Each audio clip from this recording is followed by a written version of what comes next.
Hello 11th graders and welcome to our new lecture. Today we start a new unit called Wars and Revolution, and we will begin with lesson number 1, Children Armed to Teeth. Armed to teeth is of course a figurative type of speech, which means that they are heavily armed. Okay, they are asked or told to use weapons. By the end of this lesson, you guys should be able to discuss ideas related to war and children involved in conflicts, identify synonyms of keywords and terms related to the theme. 3. Identify meanings of unfamiliar words using context clues. And finally, answer different referential, inferential, critical thinking, and organizational skills questions related to the text. Okay, so before we begin the reading selection, let's answer those 3 questions together. According to UNICEF, UNICEF is the branch of the United Nations that deals with children and children's rights. A child soldier is defined as any child, boy or girl, under 18 years of age who is part of any kind or regular or irregular armed force or armed group in any capacity, including but not limited to cooks, porters, messengers, and anyone accompanying such groups other than family members. It includes girls and boys recruited for sexual purposes and or forced marriage. What do you infer from this definition? Okay, what we can infer from such definition is anyone who is taken as a soldier, either boy or girl, for such purposes here, but not limited to such purposes, other than a family member. This is against international law. It's breaking a certain law and it's violating the human rights of those children. Number 2, why do you think the combating parties work hard to recruit children? Combating means fighting parties. Why do they recruit children, you think? Obviously, children are a vulnerable group. They're easy to manage. They are naive, innocent. They could do anything that is asked for them. They are not yet adults who could think for themselves and who could make their own decisions firmly. They're still a vulnerable group. That's why they are combated or targeted, not combated. That's why they are targeted by those combating parties. 3. What actions do you think the rest of the world can do to eliminate child soldiering? Soldiering means the verb of soldier, taken as a soldier. What international organizations are responsible for taking action against this serious issue? What actions can be taken? Of course, governments need to do something, but what if those governments are at war? They generally are at war, okay? The governments of those countries where children are taken as child soldiers. Now, what international organizations are responsible? Of course, human rights organizations such as Amnesty International, etc. The UN has a lot to do with this. The UNICEF, which protects children and their rights across the world. Now, those are the suggested answers, what we can infer from the definition of child soldiers. And by the way, child soldiering, where is it prevalent? Where is it widespread? In areas where war is prevalent, of course, where there's conflict and war. Today, in our modern world, it's places like Yemen, where children are starving and taken as child soldiers, and Sudan, also one major example. Number 2, a major reason for recruiting children is that they are innocent and susceptible to be easily brainwashed into doing whatever those parties want. At this age, they are like a sponge that takes in everything. 3, the UN with its UNICEF branch and other NGOs, as we said, such as Human Rights Watch, can do a lot to limit this issue by helping empower this vulnerable group of people, by making sure they are provided with free education and raising awareness among parents, and even helping out those parents financially if they are sending their child to war or just for money. Okay, sometimes a parent would take a measly amount of money, especially in poverty-stricken countries, and they would send one of their 8 children, for example, to war. It happens. Now let's start reading the text together. Children armed to teeth. The grim reality of the children in Africa who are at both ends of the gun. So this is the title here, and this is called a subtitle. We will talk about this later on in the text. This is the major idea of the text, and this is, okay, what is discussed in the in detail in the body paragraphs. Let's begin. David Zelou, not yet 16 years old, looks up, smiles, and stretches his arms to the sky where the sun is finally breaking through the clouds. The rain that has hammered on the wooden roof of the small hut he shares with 4 other teenagers has passed. Crows wheel overhead, and small thin children jump in puddles. David is one of 7 bodyguards of a senior officer of a rebel militia in the east of South Sudan, and so a child soldier, like thousands of others in his country and tens of thousands more across Africa. He said, "It is tough to be in a war zone. It is sad to lose your friends, but what can you do? If you don't carry a gun round here, you are nothing." South Sudan has the largest number of child soldiers in Africa. Most are still fighting, but efforts are being made to disarm and reintegrate them into society. Reintegrate them means take them back and make them join society as active members. Paragraph 2. There are children bearing arms in Central African Republic, in the Democratic Republic of Congo, in Somalia, in Nigeria, so on and so forth.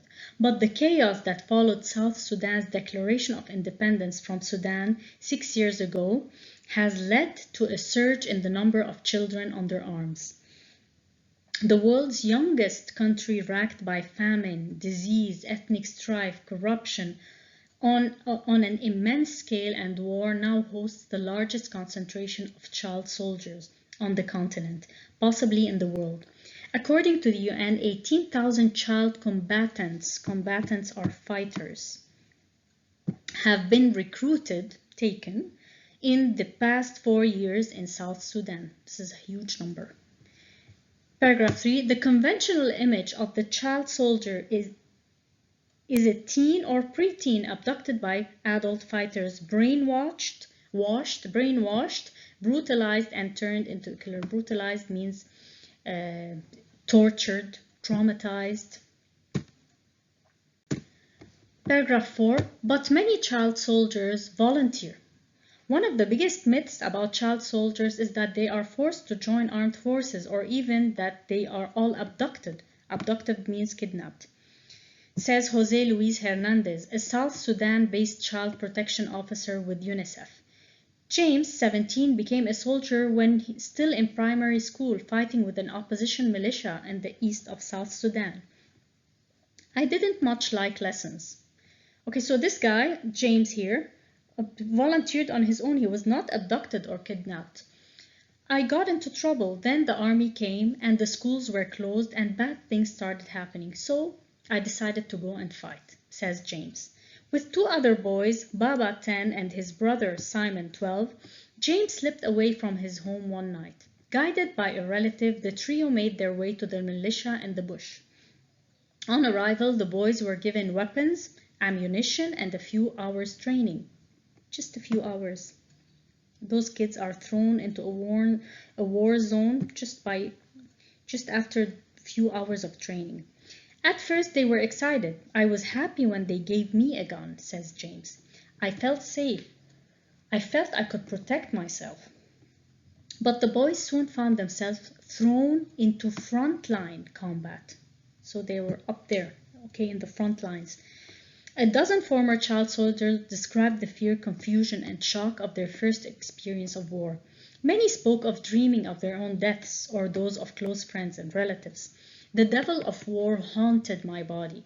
I was feeling very bad. I was expecting to die, said James. Paragraph 5. The battles between the rebels and the government were chaotic. Chaotic means disordered, with ambushes, clashes in deep undergrowth, terrific noise, and often heavy casualties. Casualties are victims. The former child soldiers describes piles of corpses, dead bodies, of enemy soldiers after clashes, and comrades killed or wounded. Comrades are people who fight with you in a war zone. Our officer was killed and I was hit in the foot, says James. Only the most rudimentary medical facilities existed. Only the primary medical facilities were there. James's foot was daubed with a poultice of leaves. You just put certain leaves as medication and bound with dirty rags. Others, even those who could have been saved by anyone with a basic knowledge of battlefield medicine and some proper dressing, died.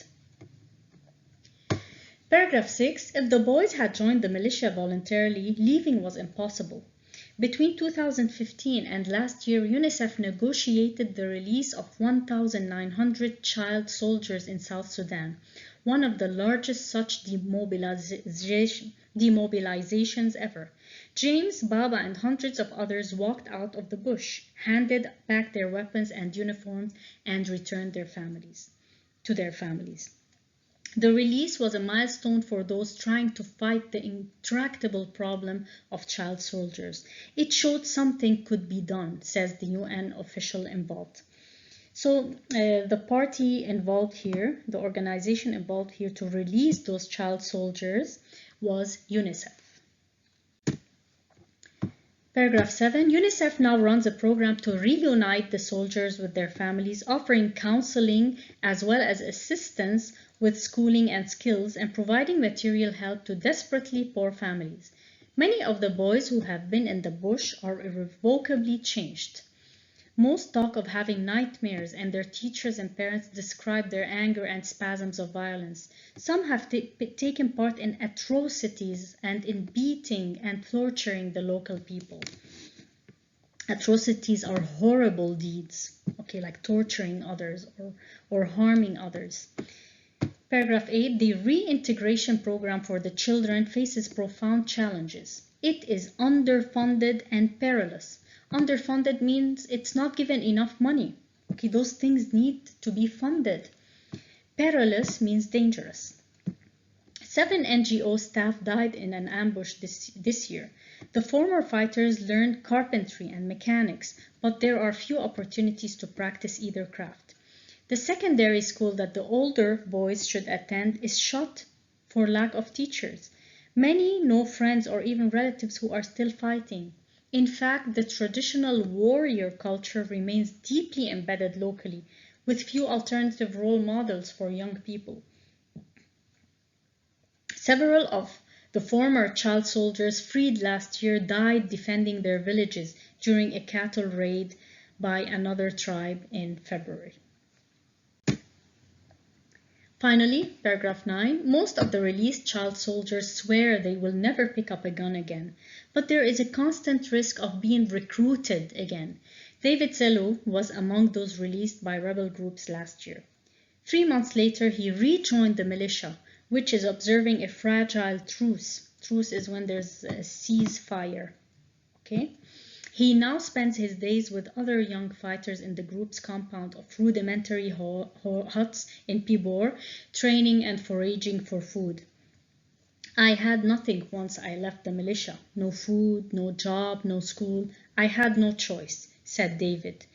James Joang, a political officer with the faction, offers another explanation. Here in our country, there is no age for fighting, he says. If you are old enough to carry a weapon, you are old enough to be a soldier.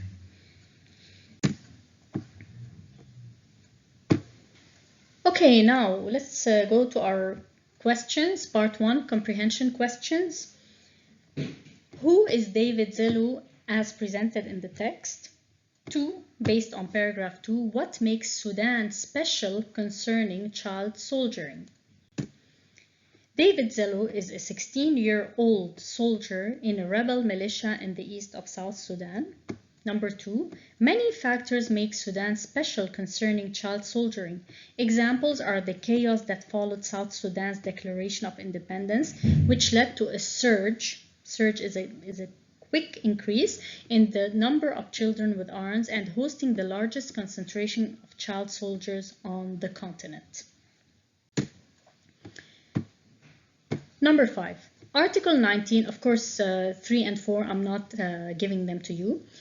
Number 5, Article 19 of the Child Rights Convention issued in 1989 states, parties shall take all appropriate legislative, administrative, social, and educational measures to protect the child from all forms of physical or mental violence, injury or abuse, neglect or negligent treatment, maltreatment, or exploitation. The question is, how is this article violated in Sudan? Justify your answer by referring to the text. Suggested answer.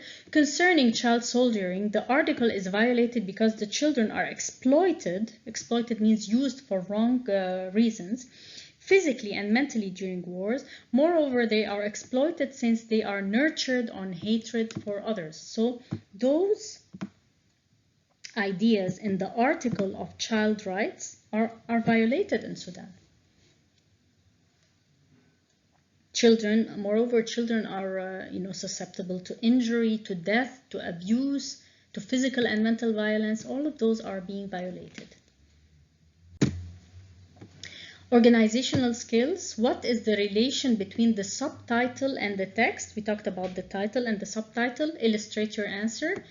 Number 2, what method does the writer use to introduce the text? What purpose or purposes does this method serve? Let's go through them in detail. Now, this is the introduction and the subtitle. First of all, this is the subtitle. Title is Children Armed to Teeth. Subtitle, The Grim Reality of the Children in Africa Who Are at Both Ends of the... So obviously, holds the main idea of what is discussed in the body paragraphs of the essay. And also, let's take a look at the introduction. What type of introduction do you think this is? David Zillow, not yet 16 years old, looks up, smiles, and stretches his arms to the sky. They talk about David's story. So obviously, this is an anecdote. Answering question number 1, the subtitle and the text are closely related. The idea of grim reality in Africa, as mentioned in the title, is elaborated or explained in the text that reveals the tragic situation of child soldiers in Africa. Moreover, the text gives examples about child soldiers in the text, showing how they became convicts and victims at the same time at both ends of the gun. Okay, whether you are on this side or on the enemy's side. 2, what method does the author use to introduce the text? The writer uses an anecdote to introduce the text. This method is used to grasp the reader's attention through instigating his curiosity, arousing his curiosity to read more about David, introduce the topic, which is about child soldiering in Sudan, and prepare the reader for a thorough discussion about child soldiering in Sudan, and finally present the thesis statement, which is, most are still fighting, but efforts are being made to disarm and reintegrate them into society.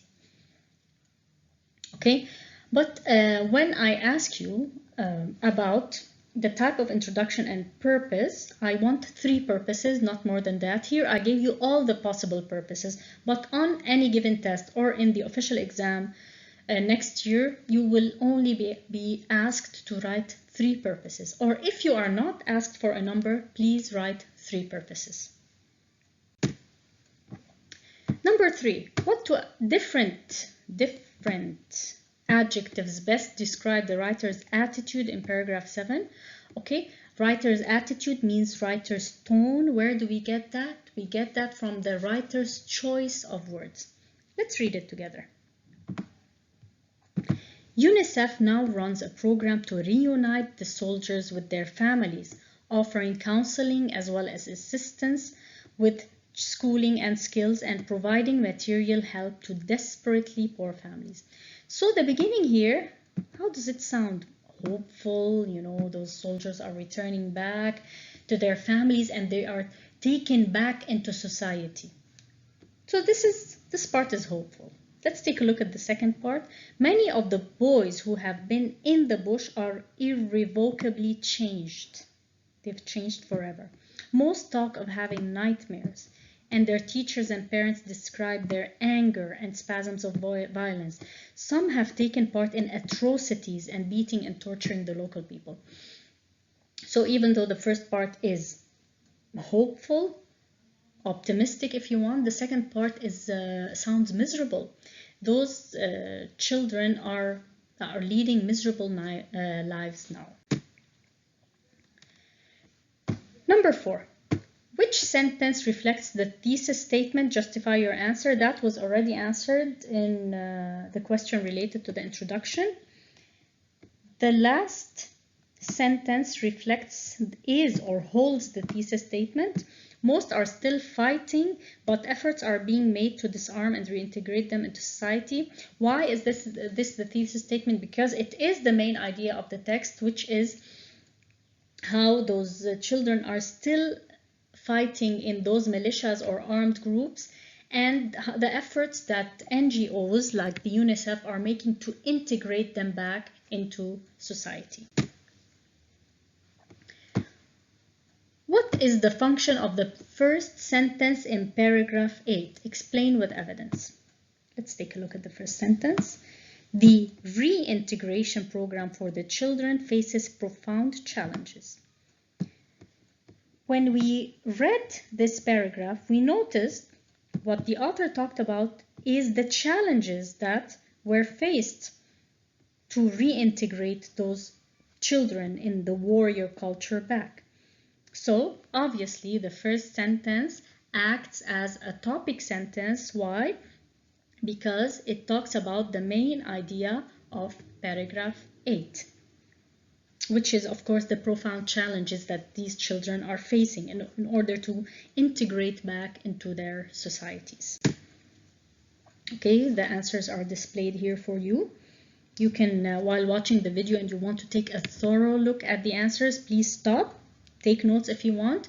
If you have the books, that would be excellent, because writing something is much more helpful than just taking a look at it or orally hearing it. Okay? Try to write those answers down, please. C. Based on the selection, what does each of the following words refer to, or pronouns here? It in paragraph 1, here it is. Like thousands of others in his country and tens of thousands more across Africa, he said it is tough to be in a war zone. It is sad to lose your friend. It means being in a war zone, of course. 2. Me in paragraph 4, here. James slipped away. Here, I'm starting to read from here. James slipped away from his home one night. Guided by a relative, the trio means the three, made their way to the militia and the bush. On arrival, the boys were given weapons, ammunition, and a few hours training. At first, they were excited. I was happy when they gave me a gun, says James. So obviously, me here refers to James. Number 3, there in paragraph 6. James, Baba, and hundreds of others walked out of the bush, handed their weapons. There, of course, refers to James, Baba, and hundreds of others. Others meaning, of course, child soldiers. It needs to be written in a complete sentence form. The pronoun it in paragraph 1 refers to losing your friends. 2. The pronoun me in paragraph 4 refers to James. 3. The pronoun there refers to James, Baba, and hundreds of others, or hundreds of other child soldiers if you want.